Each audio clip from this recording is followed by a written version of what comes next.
Hello students, नमस्कार। आज हम एक्सरसाइज 4.3 सॉल्व करेंगे।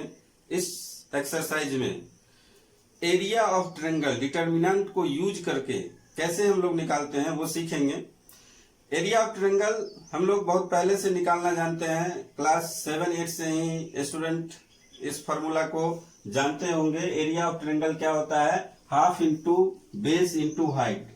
फिर क्लास 9 में एक और फॉर्मूला आया, हीरोन्स फॉर्मूला। हीरोन्स फॉर्मूला को यूज करके एरिया ऑफ ट्रायंगल हम लोग निकालना सीखे। ट्रायंगल का एरिया क्या होता है? Root over s into s minus a into s minus b into s minus c, जहां पे एस क्या है? Semi perimeter means a plus b plus c by 2, और ए बी सी क्या है? साइड है। ए बी सी ट्रायंगल के sides हैं। फिर जब हम 10th क्लास में गए तो वहां पे कोऑर्डिनेट ज्योमेट्री इंट्रोड्यूस हुआ, और फिर हम ट्रायंगल का एरिया कोऑर्डिनेट ज्योमेट्री मेथड से निकालना सीखे। और उसमें यहाँ पे एक और फॉर्मूला हमें मिला, half into x1 y2 minus y3 x plus x2 y3 minus y1 plus x3 y1 minus y2। तो इस फॉर्मूला को यूज करके हम क्लास 10th में एरिया ऑफ ट्रायंगल निकालना सीखे। अब इसी का एक्सटेंशन है डिटर्मिनेंट मेथड से हम कैसे एरिया ऑफ ट्रायंगल निकालेंगे। इसी का एक्सटेंशन है डिटर्मिनेंट मेथड से हम कैसे निकालेंगे। तो आप देख रहे होंगे कि इसको हम एक डिटर्मिनेंट के फॉर्म में कन्वर्ट कर सकते हैं। लेकिन इस फॉर्मूला को याद रखने के लिए हम एक चीज आपको बताना चाहेंगे। यहाँ की क्या है? 1 2 3 1 2 3, उसके बाद है 2 3 1 2 3 1, और यहाँ पे क्या है? 3 1 2 3 1 2। तो आप देख रहे हैं ये एक साइक्लिक ऑर्डर को फॉलो कर रहा है, साइक्लिक ऑर्डर में है। जैसे 1 2 3 फिर 2 3 1 फिर 3 1 2, एक साइक्लिक ऑर्डर में है। ये चीज आप याद रखेंगे। ये आपका x1 होगा और फिर ये y का कोऑर्डिनेट होगा y2 minus y3, y2 minus y3, फिर ये x2 होगा और ये हो जाएगा y3 माइनस y1, और ये x3 होगा और ये हो जाएगा y1 माइनस y2। तो इस तरीके से इस फॉर्मूला को हम, ये ट्रिक है याद रखने का। इसी को आगे इसको हम इजिली कन्वर्ट कर सकते हैं डिटर्मिनेंट में। कैसे डिटर्मिनेंट में हम कन्वर्ट करते हैं देखते हैं। तो 10th क्लास में ये फॉर्मूला हम लोग सीख चुके हैं कि जब ट्रायंगल का तीनों वर्टिसेस हमें दिया हुआ होता है तो हम ट्रायंगल का एरिया कैसे निकालते हैं। हाफ x1 जब लेंगे तो क्या होगा? y2 minus y3 plus x2 लेंगे तो क्या हो जाएगा? y3 माइनस y1, और जब प्लस x3 लेंगे तो क्या हो जाएगा? y1 minus y2। यही फॉर्मूला। इसको आप इजिली डिटर्मिनेंट के फॉर्म में आप कन्वर्ट कर सकते हैं। ये क्या है? इसको हम लोग कैसे लिखते हैं डिटर्मिनेंट में? Half x1 y1 1 x2 y2 1 x3 y3 1। आप इसको एक्सपेंड कीजिए, और एक्सपेंड करने के बाद आप देखेंगे कि ये इतना ही आएगा। तो ये जो हम 10th में पढ़ चुके हैं उसी का थोड़ा सा एक्सटेंशन है कि इस फॉर्म में ना लिख के हम पहले इस फॉर्म में लिखेंगे और फिर ये फॉर्म लाएंगे। तो जैसे आप इसको एक्सपेंड जब करेंगे, डिटर्मिनेंट का एक्सपेंशन आप जानते हैं, तो एक्सपेंड करेंगे तो आप पहले 2/2 में कन्वर्ट कीजिए। तो हाफ x1, ये कौन सा हो जाएगा? हम C1 के along expand along C1, expanding along C1 के अलोंग एक्सपेंड करना है। तो क्या बचेगा? x1 जब लेंगे तो फर्स्ट रो और फर्स्ट कॉलम भूल जाएंगे, बचेगा क्या? y2 1 y3 1। फिर यहाँ पे क्या आता है? माइनस, ये प्लस है, ये माइनस है, ये प्लस होगा, माइनस आएगा x2। फिर क्या बचेगा? सेकेंड रो और फर्स्ट कॉलम भूलेंगे तो y1 1 y3 1 ये आएगा। उसके बाद प्लस x3, तो थर्ड रो और फर्स्ट कॉलम भूलेंगे, क्या बचेगा? y1 1 y2 1। अब फिर इसको क्रॉस मल्टीप्लाई करके देख लीजिए, क्रॉस मल्टीप्लाई कीजिए तो क्रॉस मल्टीप्लाई जब करेंगे तो आपको यही रिजल्ट मिलेगा। देखिए कैसे मिलता है, हाफ x1 ये क्या हो जाएगा y2 minus y3 minus x2 ये हो जाएगा y1 minus y3 plus x3 y1 minus y2। यहाँ पे देखिए कहेंगे गड़बड़ हो गया, लेकिन गड़बड़ नहीं हुआ है। Minus x2 y1 minus y3 और यहाँ पे क्या है plus x2 y3 minus y1। तो यहाँ पे y1 माइनस y3 है और यहाँ पे y3 माइनस y1 है। तो जब आप एक साइन निगेटिव साइन बाहर लेंगे तो ये क्या हो जाएगा प्लस, और इधर हो जाएगा y3 माइनस y1। तो सेम ही चीज है, यही फॉर्मूला हमें यहाँ पे लगाना है। आप डायरेक्ट ये फॉर्मूला भी लगा सकते हैं। यदि वर्टिसेस आपको मालूम है तो डिटर्मिनेंट के फॉर्म में लिखिए और उसको किसी भी रो या किसी भी कॉलम के अलोंग एक्सपेंड कर दीजिए, आपका एरिया मिल जाएगा, एरिया ऑफ ट्रायंगल आपको मिल जाएगा। एक्सरसाइज सॉल्व करने से पहले आपको इंपॉर्टेंट पॉइंट्स, ये 3 इंपॉर्टेंट पॉइंट है, इस पे आपको ध्यान रखना चाहिए, ध्यान देना चाहिए। पहला इंपॉर्टेंट पॉइंट क्या है, since area is a positive quantity, area एक पॉजिटिव क्वांटिटी होता है, आपको पता है, स्केलर पॉजिटिव स्केलर है।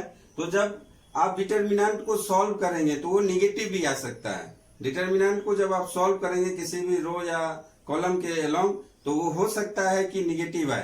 तो आपको क्या ले लेना है, उसका एब्सोल्यूट वैल्यू लेना है, यानी पॉजिटिव वैल्यू लेना है। दूसरा पॉइंट है इफ एरिया इज गिवन, यदि आपको एरिया पहले से मालूम है, पहले से दे दिया है, तो आपको कैलकुलेशन के लिए दोनों वैल्यू पॉजिटिव और निगेटिव दोनों वैल्यू यूज करना है, दोनों वैल्यू यूज करेंगे। Use both positive and negative value of the determinant for calculation. और थर्ड पॉइंट है जो कि आप 10th में भी जानते हैं कि यदि तीनों पॉइंट कोलिनियर है तो इससे ट्रायंगल बनेगा, इससे ट्रायंगल नहीं। यदि 3 पॉइंट एक ही लाइन पे हो तो ट्रायंगल नहीं बन सकता है, और जब ट्रायंगल नहीं बनेगा तो उसका एरिया क्या होगा, 0 होगा। तो the area of A triangle found by 3 collinear point is 0। तो इस केस में एरिया क्या होगा, 0। तो इसी 3 बातों को आप ध्यान में रखेंगे। इसी तीनों पॉइंट पे ही ये एक्सरसाइज बेस्ड है, आपका गलती नहीं होगा। तो एक्सरसाइज सॉल्व करने से पहले आज का यूएफओज के बारे में बताते हैं। आज का यूएफओज भी बहुत ही इंटरेस्टिंग नंबर है। यूएफओज मीन्स क्या होता है, अनबिलीवेबल फैक्ट ऑफ साइंस। तो आजकल हम नंबर के बारे में बता रहे हैं। आज भी एक इंटरेस्टिंग नंबर है, कौन सा, हर्षद नंबर और नीवेन नंबर भी इसको बोलते हैं। तो हर्षद नंबर क्या है, जैसे आपके पास 18 एक नंबर है तो 1 + 8 9 करेंगे तो 1 + 8 9 होगा। तो 18 9 से डिविजिबल है, 18 is divisible by 9, divisible by 9। उसी तरह मान लीजिए 156 है। अब डिजिट्स को प्लस कीजिए, सम कीजिए, 1 + 5 + 6 = क्या हो जाएगा 12। और 156 यदि 12 से डिवाइड हो जा रहा है तो इसको हम लोग क्या बोलेंगे, 156 को हर्षद नंबर बोलेंगे। Means a number is exactly divisible by sum of its digits is called Harshad number और Niven number. A number divisible by sum of its digits.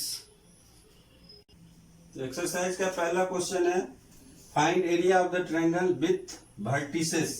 ये जो दिया हुआ है, क्या दिया हुआ है, वर्टिसेस दिया हुआ है। The point given in each of the following. तो 3 क्वेश्चन है इसमें। पहला क्वेश्चन हम लोग देखते हैं, वर्टिसेस क्या है, 1 0 6 0 4 3। तो एक रफ फिगर में आप इसको देख सकते हैं कि ये 1 0 हो सकता है, ये 6 0 हो सकता है और ये 4 3 हो सकता है। हमें 10th का फॉर्मूला नहीं लगाना है, अभी हमें डिटर्मिनेंट यूज करना है। तो डिटर्मिनेंट का फॉर्मूला आप लोग जानते हैं, क्या होता है, half x1 y1 1, x2 y2 1, x3 y3 1 area of triangle होता है। तो अब x1 ये आप मान लीजिए x1 y1 है, ये x2 y2 है और ये x3 y3 है। तो एरिया क्या हो जाएगा, half x1 y1 means 1 0 1, x2 y2 6 0 1, x3y3 4 3 1। अब यहाँ पे आप एरिया इसको कैसे करेंगे, एक्सपेंड करेंगे। एक्सपेंड किसके अलोंग करेंगे, तो हमने एक चीज और बताया था कि एक्सपेंड उसी रो या कॉलम के अलोंग करेंगे जिसमें मैक्सिमम 0 हो। तो यहाँ पे हम लोग देख रहे हैं कि C2 में क्या है, मैक्सिमम 0 है, 2 0 है। तो इसके अलोंग यदि आप करेंगे तो क्या हो जाएगा, ये 0 तो बाकी तो 0 ही हो जाएगा। तो आप ये कर दीजिए 3, और जब 3 आप लेंगे तो ये क्या हो जाएगा, इसके साथ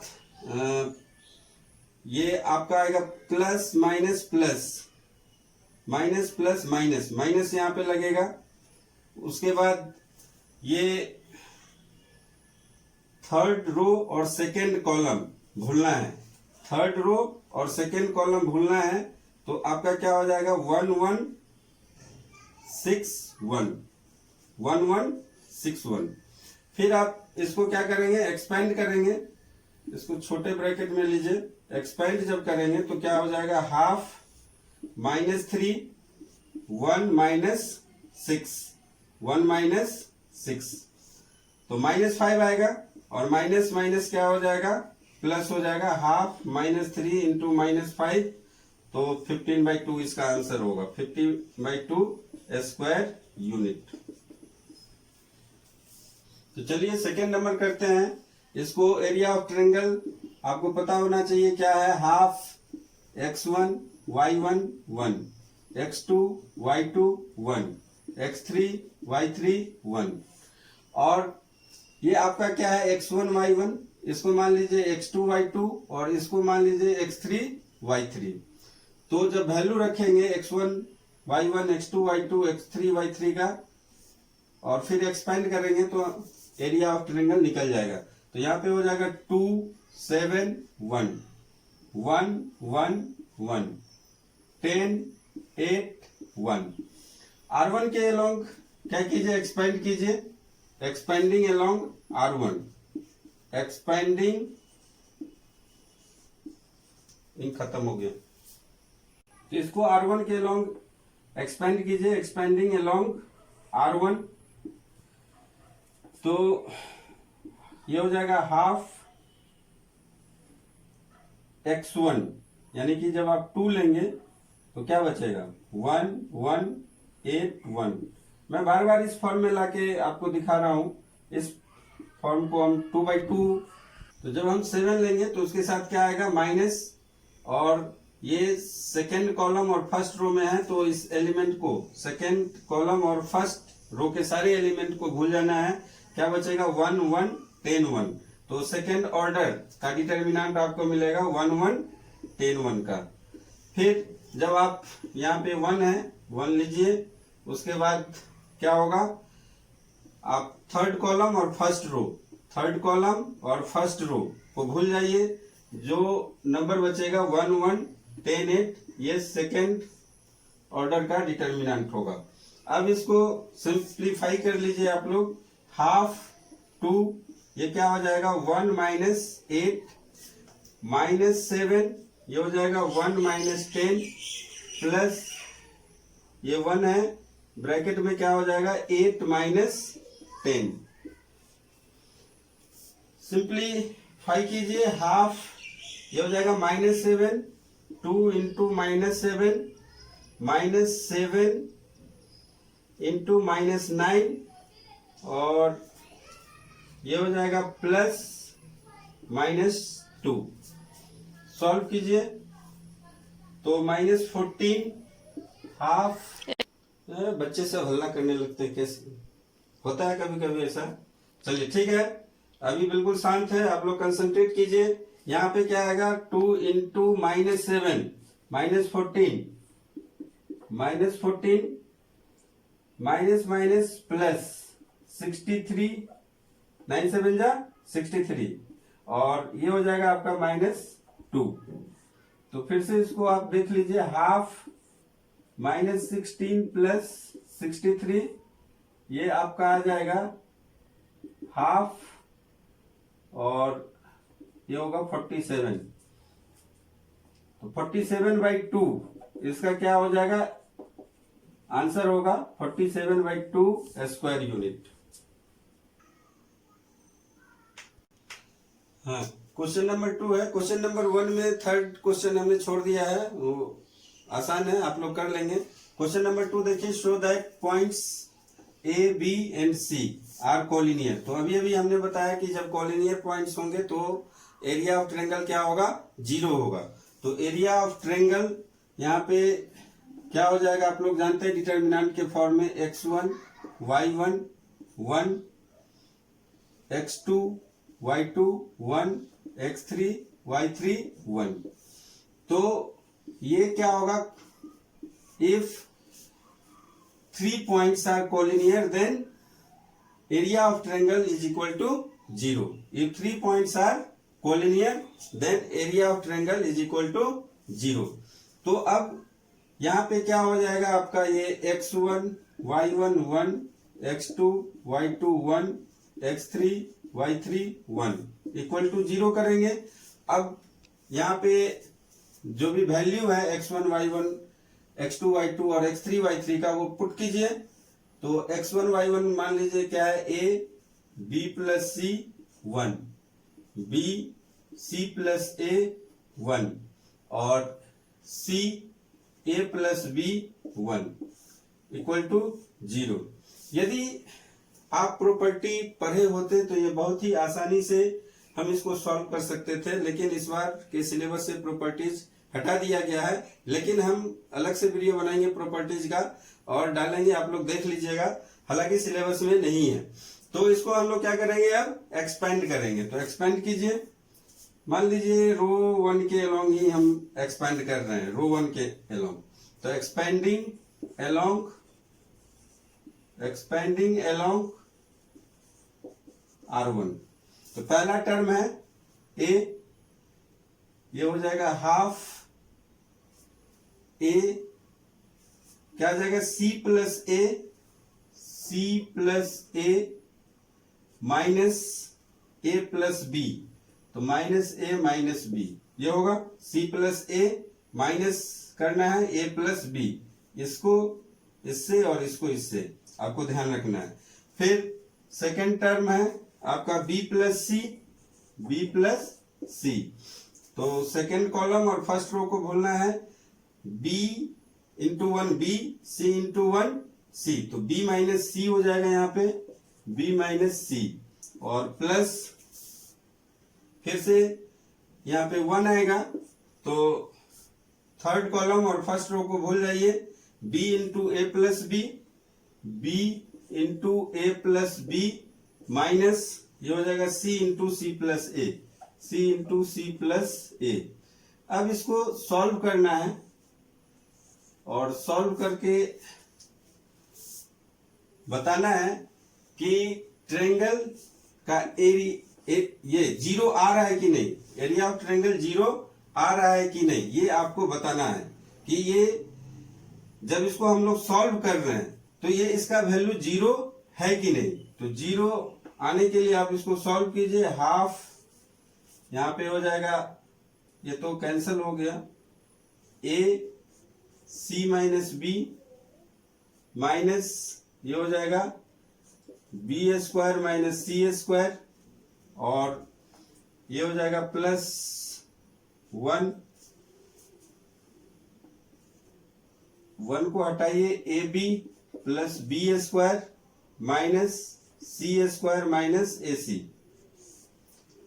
ये फिर आ जाएगा half a c minus a b minus b square plus c square plus a b plus b square minus c square minus a c. देखिए कटता है कि नहीं, plus a c minus a c, c square b square a b, तो सारे cut गए। तो यहाँ पे आप सिंपल एक्सपेंड करके बता दीजिए कि यदि 0 आता है तो कोलिनियर है और 0 नहीं आता है तो कोलिनियर नहीं है। थर्ड नंबर क्वेश्चन है, find values of k if area of triangle is 4 square unit and vertices are this. तो हमने क्या बताया था अभी इंपॉर्टेंट पॉइंट्स में कि यदि एरिया गिवन है तो हमें प्लस और माइनस दोनों वैल्यू लेके हमें सॉल्व करना है। प्लस माइनस दोनों वैल्यू, एरिया का क्या लेंगे, प्लस और माइनस, प्लस माइनस 4 दोनों वैल्यू लेके के का वैल्यू कैलकुलेट करना है। तो सबसे पहले तो आपको ये पता होना चाहिए कि find the values of k if area of triangle is 4 square unit. तो यहाँ पे ट्रायंगल का एरिया क्या है, प्लस माइनस 4 लिखना है सबसे पहले। और फिर आप लोग फॉर्मूला जानते ही हैं, क्या है, half x1 y1 1, x2 y2 1, x3 y3 1, और ये किसके इक्वल है, प्लस माइनस 4 के इक्वल है। तो अब आप वैल्यू रख दीजिए, तो ये हो जाएगा k 0 1 4 0 1 0 2 1 equal two plus minus 4। कुछ नहीं करना, आपको एक्सपेंड करना है। तो चलिए आप C2 के लॉन्ग कर सकते हैं, हम R1 के लॉन्ग ही कर सकते हैं, करके दिखाते हैं कि कैसे होता है। तो इसको आप एक्सपेंड कीजिए, expanding along R1, expanding along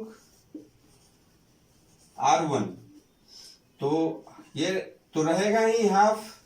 उसके बाद ये k 0 1, तो ये k लिखिए पहले, और फिर ये क्या हो जाएगा, 0 इंटू 1 0 माइनस 2 हो जाएगा। फिर ये इसको 0 रखने से कोई फायदा नहीं है, 0 ही हो जाएगा। फिर प्लस 1 कीजिए, प्लस 1 करेंगे तो क्या हो जाएगा, ये 4 2 जा 8 minus 0 equal two plus minus 4, ये आएगा।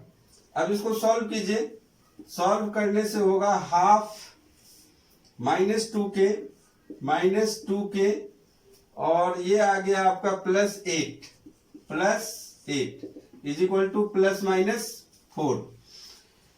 आप इसको हाफ से डिवाइड करेंगे 2 से, तो ये हो जाएगा minus k plus 4 is equal two plus minus 4।